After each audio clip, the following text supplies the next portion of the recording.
Hello दोस्तों, नमस्कार। स्वागत है आप सभी का आपके अपने इस YouTube channel learn with DS sir में। दोस्तों, आज हम देखने वाले हैं एक बार फिर से एसएससी जीडी एग्ज़ाम 2024 के लिए साथियों जीके जीएस की पार्ट संख्या 2। साथियों, आज की इस क्लास में जीके जीएस की पार्ट संख्या 2 के बारे में चर्चा करेंगे और आज की इस क्लास में जीके जीएस के 20 अति महत्वपूर्ण प्रश्नों के बारे में जानेंगे, जो कि सारे के सारे प्रश्न एसएससी जीडी एग्ज़ाम के लिए बहुत ही महत्वपूर्ण, बहुत ही शानदार और दमदार साबित होने वाले हैं। चलिए शुरुआत करते हैं दोस्तों आज की क्लास की। उससे पहले आप इस सेशन को एक बार से लाइक कर दीजिए, दोस्तों में शेयर कर दीजिए और अभी तक आपने अपने चैनल को सब्सक्राइब नहीं किया है तो सब्सक्राइब करके बेल आइकन को ऑन कर लीजिए, क्योंकि अब आपके चैनल पर महत्वपूर्ण क्लासेस शुरू हो चुके हैं, जो कि सारी की सारी क्लासें एसएससी जीडी एग्जाम को मद्देनजर रखते हुए शुरू की गई हैं। तो दोस्तों, आज की इस क्लास में सामान्य ज्ञान के 20 अति महत्वपूर्ण प्रश्नों के बारे में जानेंगे। चलिए शुरुआत करते हैं आज के पहले प्रश्न से। आज का पहला प्रश्न आपके सामने है, क्वेश्चन नंबर 1। दोस्तों, यहां पर कहा है कि प्रकाश संश्लेषण क्लोरोफिल तथा की उपस्थिति में होता है, यानी कि ऐसी कौन सी चीज है क्लोरोफिल के साथ साथ प्रकाश संश्लेषण में जरूरी होती है। तो दोस्तों, अगर मैं बात कर लूं प्रकाश संश्लेषण की, प्रकाश संश्लेषण एक ऐसी क्रिया है जिसके माध्यम से पौधा अपना भोजन बनाता है।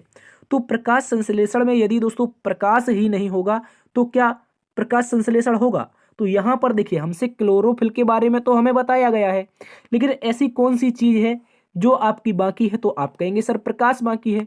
तो इस स्थिति में इसका सही उत्तर बनेगा, क्या बनेगा? सूर्य का प्रकाश। तो इसका एक फॉर्मूला होता है 6CO2 यानी कि कार्बन डाइऑक्साइड, उसके साथ साथ 2H2O। ठीक है, याद रखेंगे 2H2O यानी कि जल होगा। उसके बाद यहां पर हमारा नीचे हो जाएगा पर्णहरित यानी कि क्लोरोफिल। क्या हो जाएगा? क्लोरोफिल। इसको अगर हम लिख दें यहां पर, ठीक है, ये फॉर्मूला आप लोग याद रख लेंगे, कहीं पर पूछ लेगा। ठीक है, उसके बाद यहां पर हो जाएगी हमारे पास सनलाइट।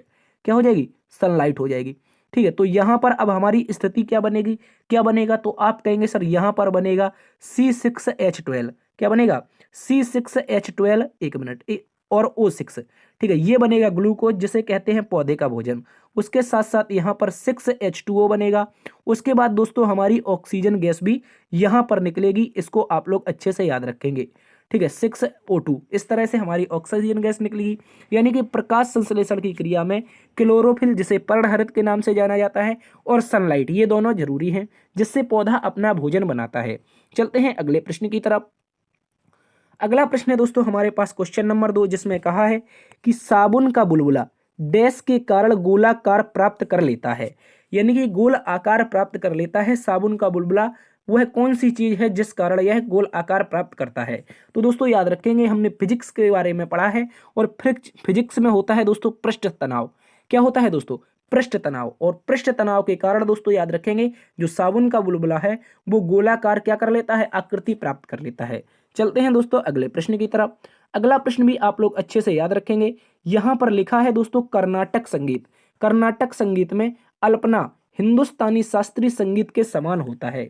तो दोस्तों याद रखेंगे, कर्नाटक संगीत, इसके 4 ऑप्शन आपको नीचे में लगेंगे, और अल्पना हिंदुस्तानी शास्त्रीय संगीत के समान होता है। वह कौन सी चीज है? तो बताइए इन ऑप्शन में से। तो इन ऑप्शन को अगर देखा जाए तो जो अल्पना होगा वो आलाप हिंदुस्तानी शास्त्रीय संगीत में कहा जाता है, जबकि कर्नाटक शास्त्रीय संगीत में किसे कहा जाता है? इसको अल्पना कहा जाता है। ठीक है, इसको आप लोग अच्छे से याद रखेंगे। ये दोनों के दोनों तान का प्रयोग करने के लिए किए जाते हैं। ठीक है, संगीत की बातें हैं, उम्मीद करता हूं आप समझ गए होंगे। ठीक है, चलते हैं अगले प्रश्न की तरफ। अगला प्रश्न पूछा है, मिलियन म्यूटिनीज नाव म्यूटिनीज नाव पुस्तक के लेखक कौन है? तो दोस्तों अगर मैं बात कर लूं मिलियन म्यूटिनीज नाव पुस्तक के बारे में, ये पुस्तक लिखी गई है V.S. नायपॉल के द्वारा। किसके द्वारा प्यारे दोस्तों? V.S. नायपॉल के द्वारा लिखी गई एक पुस्तक है। इसको आप लोग अच्छे से याद रखेंगे, बहुत ही महत्वपूर्ण प्रश्न है। और V.S. नायपॉल को 2001 में साहित्य का नोबेल पुरस्कार दिया गया था। इसको भी आप लोग अच्छे से याद रखेंगे। चलते हैं दोस्तों अगले प्रश्न की तरफ। अगला प्रश्न दोस्तों हमारे पास है क्वेश्चन नंबर 6, और क्वेश्चन नंबर 6 में दोस्तों हमसे कहा है कि पर्यावरण और विकास पर संयुक्त राष्ट्र सम्मेलन को क्या कहते हैं? देखिए, अगर बात कर लूं पर्यावरण और विकास पर संयुक्त राष्ट्र सम्मेलन, इसका अर्थ होता है पृथ्वी शिखर सम्मेलन। क्या होता है दोस्तों? पृथ्वी शिखर सम्मेलन, जिसे हम अर्थ समिट के नाम से जानते हैं। इसको आप लोग अच्छे से याद रखेंगे। चलते हैं अगले प्रश्न की तरफ। अगला प्रश्न दोस्तों हमसे पूछा है आईएलओ यानी कि इंटरनेशनल लेबर ऑर्गेनाइजेशन, इसका मुख्यालय कहाँ पर स्थित है? देखिए, मैं अगर बात कर लूँ अंतर्राष्ट्रीय श्रम संगठन यानी कि इंटरनेशनल लेबर ऑर्गेनाइजेशन की, इसकी जो स्थापना है दोस्तों वो 11 अप्रैल कब हुई थी? 11 अप्रैल, याद रखेंगे 11 अप्रैल 1919 को इसकी स्थापना होती है। इसको आप लोग अच्छे से याद रखेंगे। इसका जो मुख्यालय बनेगा वो दोस्तों स्विट्जरलैंड जिनेवा में बन जाएगा। कहां पर बनेगा? स्विट्जरलैंड जिनेवा में इसका मुख्यालय है। इसको आप लोग अच्छे से याद रखेंगे। चलते हैं दोस्तों अगले प्रश्न की तरफ। अगला प्रश्न दोस्तों हमसे पूछा गया है कि यहां पर राष्ट्रीय शिक्षा दिवस प्रत्येक वर्ष डैश को मनाया जाता है। तो दोस्तों अगर मैं बात कर लूं राष्ट्रीय शिक्षा दिवस के बारे में, राष्ट्रीय शिक्षा दिवस जो दोस्तों आपके मौलाना अबुल कलाम आजाद, जो कि भारत के पहले शिक्षा मंत्री थे, जिसे हम जानते हैं मौलाना अबुल कलाम आजाद। ठीक है, अबुल कलाम आजाद के बारे में याद रखेंगे। ये भारत के पहले शिक्षा मंत्री थे। इनके जन्मदिन पर 11 नवंबर को दोस्तों, कब? 11 नवंबर को क्या मनाते हैं? राष्ट्रीय शिक्षा दिवस मनाते हैं। तो इसको आप लोग अच्छे से याद रखेंगे। और भारत सरकार के द्वारा 1988 में पहली बार ये मनाया गया था। तो 11 नवंबर कहां पर है? ऑप्शन आपको नीचे मिल जाएगा, यहां पर ऑप्शन नंबर डी इस प्रश्न का सही उत्तर है। चलते हैं अगले प्रश्न की तरफ। अगला प्रश्न है दोस्तों बहुत ही महत्वपूर्ण प्रश्न, इसको याद रखेंगे। अंडमान तथा निकोबार की द्वीप समूह की सबसे ऊंची चोटी कौन सी है? दोस्तों अगर मैं बात कर लूं अंडमान निकोबार द्वीप समूह की सबसे ऊंची चोटी के बारे में, तो दोस्तों इस प्रश्न का सही उत्तर बनेगा सैडल पीक। क्या बनेगा? सैडल पीक इस प्रश्न का सही उत्तर हो जाएगा। इसको आप लोग अच्छे से याद रखेंगे। चलिए दोस्तों चलते हैं अगले प्रश्न की तरफ। तो इसको याद रखना है, क्या हो जाएगा? Saddle peak. अगला प्रश्न दोस्तों हमसे कहा है दोस्तों भारत में सबसे बड़े फैले हुए क्षेत्र में वन कौन से हैं? तो अगर साथियों बात कर लें भारत में सबसे बड़े क्षेत्र में जो फैले हुए वन हैं, उनका नाम है दोस्तों उष्ण कटिबंधीय पर्णपाती वन। क्या नाम हो जाएगा दोस्तों? उष्ण कटिबंधीय पर्णपाती वन भारत के सबसे ज्यादा क्षेत्र में फैले हुए वन हैं। इसको आप लोग अच्छे से याद रखेंगे। चलते हैं दोस्तों अगले प्रश्न की तरफ। इसके अतिरिक्त बात कर लूं मैं मैंग्रोव वन की, तो दोस्तों याद रखेंगे ये सुंदरवन के डेल्टा में पाए जाते हैं। कहां पर? सुंदरवन का डेल्टा, जो सुंदरवन का डेल्टा होता है यहीं पर पाए जाते हैं मैंग्रोव वन। चलिए अगले प्रश्न की बात करते हैं। अगला प्रश्न दोस्तों हमसे कहा है पृथ्वी की सतह पर सबसे ऊपरी परत को डैश कहते हैं। मतलब पृथ्वी की सबसे ऊपरी परत को क्या कहा जाता है? तो उसको याद रखेंगे क्रस्ट कहा जाता है। क्या कहा जाता है दोस्तों? क्रस्ट कहा जाता है। इसको याद रखेंगे। क्रस्ट का मतलब क्या होता है? तो दोस्तों भूपर्पटी। क्या हो जाएगी? भूपर्पटी ऐसी परत होती है जो पृथ्वी की सबसे ऊपरी परत है। तो ऑप्शन नंबर सी में हमें पर्पटी दे रखा है, इसको याद रखेंगे। ठीक है, सही उत्तर हो जाएगा भूपर्पटी। इसके बाद क्या होता है? सियाल, सिमे और निफे। सियाल मतलब SI, AL मतलब एल्यूमिनियम। उसके बाद क्या हो जाएगा? सिमे। ठीक है, SIMG। ठीक है, सिमे। उसके बाद निफे, NI, एक मिनट, NI। उसके बाद क्या हो जाएगा? NiFe। ठीक है, निकल और लोहा। ठीक है, इस तरह से याद रखेंगे। भूपर्पटी यानी क्रस्ट, सियाल, सेमे, निफे, ये 4 परतें माफी चाहेंगे पृथ्वी में पाई जाती हैं। इसको याद रखेंगे। चलते हैं दोस्तों अगले प्रश्न की तरफ। अगला प्रश्न है दोस्तों क्वेश्चन नंबर 11, जिसमें हमसे कहा है निम्नलिखित में से कौन कंप्यूटर में स्थायी डेटा के रूप में संचित करता है? तो दोस्तों मैं अगर बात कर लूं स्थायी डेटा के रूप में जो हमारा सही उत्तर बनेगा वो बनेगा दोस्तों ऑप्शन नंबर डी, रोम। क्या हो जाएगा? रोम इस प्रश्न का सही उत्तर है। अगला प्रश्न की ओर चलते हैं। तो अगला प्रश्न हमसे पूछा है क्वेश्चन नंबर 12। क्वेश्चन नंबर 12 में दोस्तों कहा है निम्नलिखित में से कौन एक संयोजी ऊतक नहीं है? दोस्तों संयोजी ऊतक के बारे में बात की है, तो संयोजी ऊतक जो नहीं है वो हो जाएगा हमारा त्वचा। क्या हो जाएगा दोस्तों? त्वचा ऐसी चीज है जो हमारी संयोजी ऊतक नहीं है। यह एक दोस्तों उपकला ऊतक है। क्या है दोस्तों? याद रखेंगे, यह एक उपकला ऊतक है। इसको आप लोग अच्छे से याद रखेंगे। ठीक है, क्या हो जाएगी? उपकला ऊतक। ठीक है, बाद बाकी क्या है? सभी संयोजी ऊतक होते हैं। ठीक है, चलते हैं दोस्तों अगले प्रश्न की तरफ।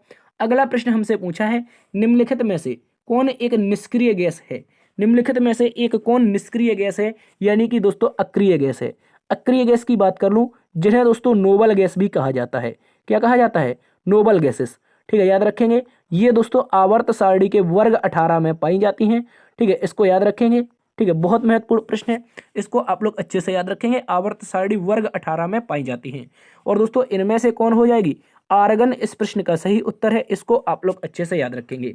अगर अक्रिय गैसों की बात कर लूं तो देखिए याद रखेंगे हीलियम हो जाएगा, हीलियम के अलावा हमारा नियोन हो जाएगा, ठीक है। क्या हो जाएगा? नियोन हो जाएगा। नियोन के अलावा आर्गन हो जाएगा, ठीक है। आर्गन के अलावा दोस्तों क्रिप्टॉन हो जाएगा, ठीक है। याद रखेंगे कौन? क्रिप्टॉन हो जाएगा। और क्रिप्टॉन के अलावा जीनोन हो जाएगा। क्या हो जाएगा? जीनोन हो जाएगा। और जीनोन के अलावा हमारा रेडॉन हो जाएगा। इस तरह से याद रखेंगे। ये सारी की सारी क्या है दोस्तों? अक्रिय गैसें हैं। चलते हैं दोस्तों अगले प्रश्न की तरफ। अगला प्रश्न है दोस्तों क्वेश्चन नंबर 14। क्वेश्चन नंबर 14 में दोस्तों हमसे कहा है पूना समझौता महात्मा गांधी जी और डैश के बीच हुआ था। ये भी एक एमसी की क्वेश्चन है, याद रखेंगे। इस प्रश्न में आपको याद रखना है कि ये किस किस के मध्य हुआ था, पूना पैक्ट या पूना समझौता, ठीक है। इसको आप लोग याद रखेंगे। तो मैं बात कर लूँ अगर पूना समझौता की, तो माफी चाहेंगे जो आपके महात्मा गांधी हैं और उसके साथ बाबा साहब भीमराव अंबेडकर। महात्मा गांधी और बाबा साहब भीमराव अंबेडकर पूना समझौता करते हैं 24 सितंबर। डेट याद रखनी है दोस्तों, 24 सितंबर, ठीक है। कब? 24 सितंबर 1932। 24 सितंबर 1932 को ये पूना समझौता होता है। कहाँ पर होता है साथियों? यरबदा जेल में। कहाँ पर होता है? यरबदा जेल। और ये जेल कहाँ पर है? तो दोस्तों याद रखेंगे पूना में, जिसे हम पुणे के नाम से वर्तमान में जानते हैं, ठीक है। इसके अतिरिक्त इस समझौता का करवाया किसने था? यानी कि मध्यस्थता पूछ सकता है। क्या पूछ सकता है दोस्तों? मध्यस्थता पूछ सकता है। तो मध्यस्थता के बारे में याद रखेंगे। बाबा साहब भीमराव अंबेडकर और महात्मा गांधी जी के जो मध्यस्थता की थी वो मदन मोहन मालवीय। किसने? मदन मोहन मालवीय, ठीक है। इस तरह से लिख देंगे मदन मोहन मालवीय, ठीक है। ये थे क्या? पहले मध्यस्थकार थे। दूसरे मध्यस्थकार कौन थे? तो दोस्तों याद रखेंगे सी राजगोपालाचारी, ठीक है। सी राजगोपालाचारी ये क्या थे? दूसरे मध्यस्थकार थे। इसके बाद कौन थे मध्यस्थकार? तो दोस्तों याद रखेंगे डॉक्टर राजेंद्र प्रसाद। कौन थे? डॉक्टर राजेंद्र प्रसाद। ये भी आपके इस मध्यस्थता में शामिल थे। तो किस किस के मध्य हुआ था? पूना पैक्ट महात्मा गांधी और मोहम्मद अली जिन्ना। ये हुआ क्यों था दोस्तों? अगर बात कर लूं मैं ये हुआ क्यों था, तो दोस्तों याद रखेंगे 16 अगस्त 1932। याद रखेंगे एक कम्युनल अवार्ड आता है जिसे सांप्रदायिक पंचायत कहा जाता है। और दोस्तों उस दौरान क्या हुआ था कि जो दलित वर्ग के लोग थे, जो भारतीय थे, उनको अलग से, जिस प्रकार 1909 में बांटने का प्रयास किया गया था, हिंदू मुस्लिम के पृथक निर्वाचन की बात की गई थी, उसी प्रकार दोस्तों कम्युनल अवार्ड में दलितों के लिए पृथक निर्वाचन की बात की गई थी। तो गांधी जी यरबदा जेल में थे, वहीं पर इन्होंने आमरण अनशन कर दिया। उसके बाद दोस्तों याद रखेंगे बाबा साहब भीमराव अंबेडकर मान गए और इनके साथ क्या कर लिया? पूना समझौता कर लिया, ठीक है दोस्तों। तो आप इसको याद रखेंगे। चलते हैं अगले प्रश्न की तरफ। अगला प्रश्न है दोस्तों क्वेश्चन नंबर 15, जिसमें हमसे कहा है निम्नलिखित में से कौन सा भारत में मौद्रिक नीति का घटक नहीं है? ऐसा कौन सा ऑप्शन है भारत में जो मौद्रिक नीति का घटक नहीं है? तो दोस्तों याद रखेंगे ये हो जाएगा ऑप्शन नंबर डी, सार्वजनिक ऋण। क्या हो जाएगा? सार्वजनिक जो ऋण होगा वो मौद्रिक नीति का घटक नहीं है। अगर मैं बात कर लूं मौद्रिक नीति की, एमपीसी यानी कि मॉनेटरियल पॉलिसी कमीसी, ठीक है। मॉनेटरियल पॉलिसी कमीसी, इसका निर्माण कौन करता है दोस्तों? आरबीआई इसका निर्माण करता है। दोस्तों याद रखेंगे ये इसका जो हेड होता है, इसका जो हेड होता है वो दोस्तों आरबीआई का क्या होता है? आरबीआई का गवर्नर होता है। इसका हेड होता है आरबीआई का गवर्नर। उसके बाद दोस्तों ये आपके प्रत्येक 2 माह में, याद रखेंगे प्रत्येक 2 माह में एक क्या करती है? रेपो रेट जारी करती है, ठीक है। याद रखेंगे। उसके बाद दोस्तों क्या होता है, ठीक है, इसको याद रखेंगे, अर्थव्यवस्था में मुद्रा प्रवाह के लिए ये जिम्मेदार होती है। एमपीसी अर्थव्यवस्था में मुद्रा प्रवाह के लिए जिम्मेदार होती है। कहीं पर महंगाई ना बढ़ जाए या घट जाए तो उसके बारे में भी ये नजर रखती है, ठीक है। चलते हैं दोस्तों अगले प्रश्न की तरफ।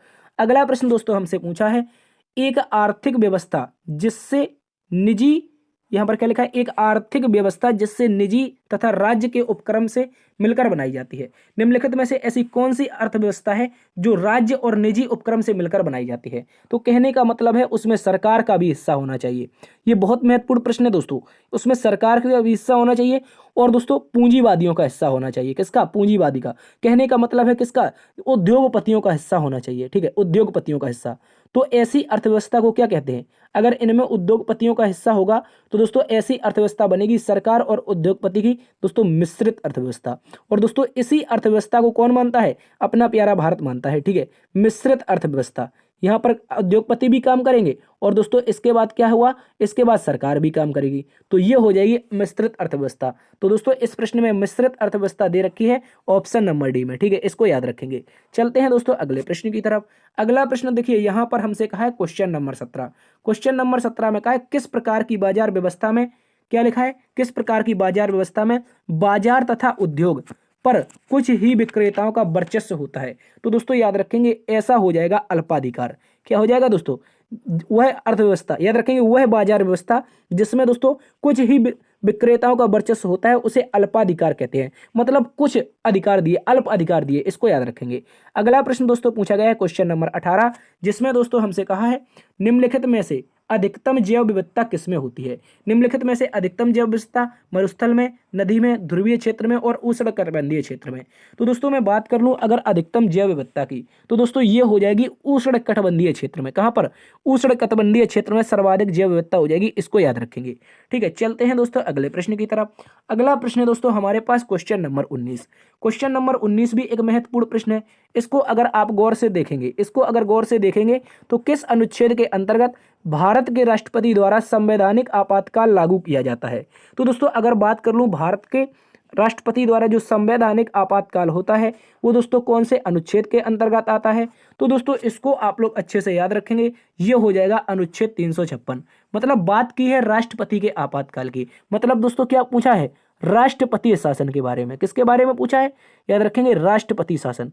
और राष्ट्रपति शासन की बात कर लूं तो दोस्तों अनुच्छेद 356 इसका सही उत्तर है। इसके अतिरिक्त भारत का आपातकाल भी पूछा जा सकता है। यहाँ पर क्या पूछा है? राष्ट्रपति द्वारा संवैधानिक आपातकाल, तो अनुच्छेद 356। जबकि बात कर लूं आपातकाल की दोस्तों, तो आपातकाल के लिए एक अनुच्छेद बना है जो कि 352 है। कौन सा है? 352। उसके अतिरिक्त दोस्तों वित्तीय आपातकाल के लिए भी अनुच्छेद है। वित्तीय आपातकाल का मतलब यदि आपके देश में पैसा कम हो जाए तो वित्तीय आपातकाल, ठीक है, वित्तीय आपातकाल आपका हो जाएगा 360 में। कहाँ पर हो जाएगा? 360 में। इसको आप लोग अच्छे से याद रखेंगे। चलिए बात करते हैं अगले प्रश्न की।